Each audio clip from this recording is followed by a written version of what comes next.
Hi friends, welcome back to our channel. ఈరోజు కాకరకాయ టమాటా curry ఎలా చేయాలో ఈ వీడియోలో చూపిస్తాను. ఈ కర్రీ టేస్ట్ చాలా బాగుంటుందండి. ఇప్పుడు తయారీ విధానం చూద్దాం. ఇక్కడ నేను అరకిలో కాకరకాయలను తీసుకొని ఇలా సన్నగా కట్ చేసి పెట్టుకున్నాను. అలాగే 4 లేదా 5 పెద్ద సైజు టమాటాలను ఇలా ముక్కలుగా కట్ చేసి పెట్టుకోవాలి. ఈ కర్రీలో టమాటాలు కాస్త ఎక్కువగానే పడతాయండి. ఇప్పుడు స్టవ్ పైన ఒక కడాయి పెట్టి ఆయిల్ వేసుకోవాలి. ఆయిల్ వేడైన తర్వాత ఆవాలు, జీలకర్ర వేసి అవి కాస్త ఫ్రై అవ్వాలి.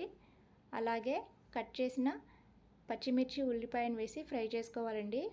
ఇవి పూర్తిగా ఫ్రై అవ్వకూడదు, కేవలం పచ్చివాసన పోయే వరకు ఫ్రై చేసుకొని ముందుగా కట్ చేసిన కాకరకాయలను వేసి కలపాలి.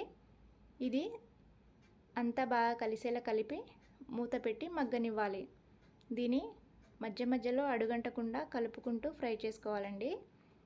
ఇలా కలపడం వలన అడుగంటకుండా ఉంటుంది. ఈ విధంగా ఫ్రై అయితే సరిపోతుంది. చూశారు కదా, బాగా ఫ్రై అయ్యాయి.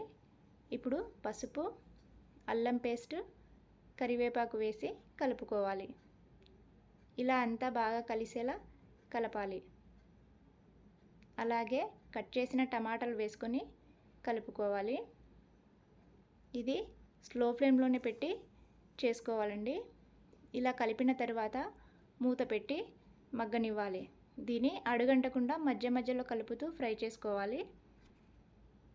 ఈ విధంగా పూర్తిగా టమాటా మెత్తబడిన తర్వాత ఒకసారి కలిపి 1 చెంచా ధనియాల పొడి, 1 చెంచా కారం, రుచికి సరిపడా ఉప్పు వేసి కలుపుకోవాలి.